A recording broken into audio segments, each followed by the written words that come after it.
OCD అంటే obsessive compulsive disorder. ఈ జబ్బు ఏంటంటే ఒకటే రకం ఆలోచన మళ్ళీ మళ్ళీ వచ్చి ఆ మనిషిని వేధిస్తూ ఉంటుంది.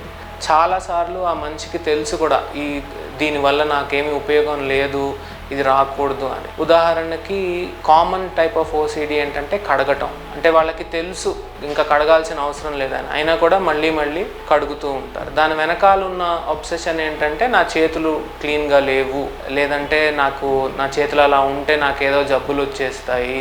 సో దాన్ని ఒబ్సెషన్ అంటారు. ఈ ఒబ్సెషన్కి అగెన్స్ట్గా కంపల్షన్, అంటే ఆ ఆలోచన పోవటానికి ఆ జబ్బు ఉన్న వ్యక్తి చేసే ప్రక్రియ. సో జనరల్గా కడగటం ఒక ఒబ్సెషన్ అయితే పదే పదే చెక్ చేసుకోవటం. జనరల్గా మనం తలుపులు వేసేస్తే 1-2 సార్లు చూస్తాం.